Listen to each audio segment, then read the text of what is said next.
Hello, this is John Hammond, and I am delighted to give you a wee sneak peek behind the scenes of the short film Wolkeneiland.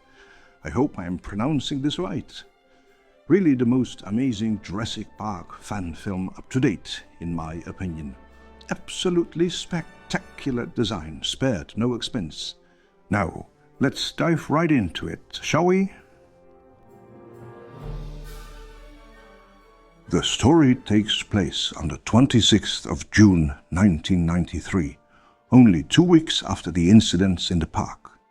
Two tourists from the Netherlands, named Nikki and Kevin, were on holidays in Costa Rica when they stumbled upon a tour operator that offered them a ride to a deserted island, or what they thought was a deserted island. In reality, they were dropped off on Isla Nublar, or Wolkeneiland as the Dutch tourists called it, and were allowed 3 hours to roam around for themselves. It was only a matter of time, of course, before they found out what kind of island it really was. And well, what happened then is something you should probably go and see for yourself. Now, how did this fan film come to be? The initiative came from the Hiensch brothers, who always dreamed of visiting Jurassic Park ever since they were little. Now, 30 years later, they brought us back to the original island. For the real Jurassic Park feel, they hired a helicopter, so we could see the main characters being flown in, giving so much more credibility to the story. Spared no expense. And what a fun day of filming that was. The actors Leah and Abe-luuk had never flown in a helicopter before, so the looks on their faces are as real as they can get. The view that you can see out the windows as they approach the island is a view of Kauai, where the original movie was filmed. Indeed, that is the original waterfall where the helicopter first dropped me off, along with the esteemed doctors Grant, Sattler and Malcolm, if you may consider a chaotician a doctor anyway. After filming this, the team went on to Belgium to film the discovery of the Green Ford Explorer. Oh my, isn't she a beauty? This is the exact same car that Dr. Grant and Dr. Malcolm stepped out of on that frightful encounter with the T-Rex when coming my dear grandchildren to the rescue.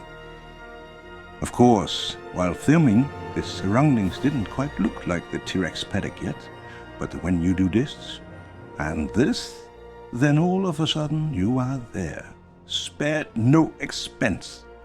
Then the T-Rex had to make an appearance, of course.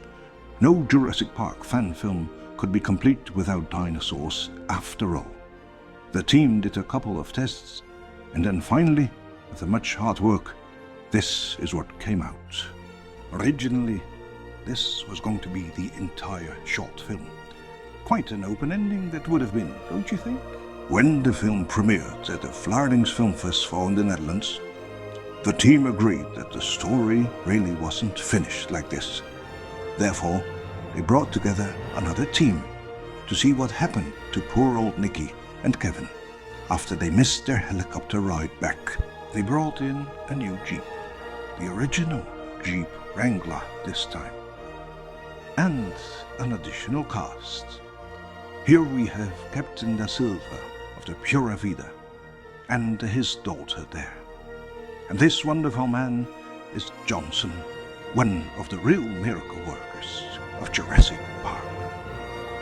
Of course, Nikki and Kevin are back too, but they look a little more bewildered now, thanks to the work of makeup artist Martina. The scene is set at night this time, and at least one more dinosaur makes an appearance.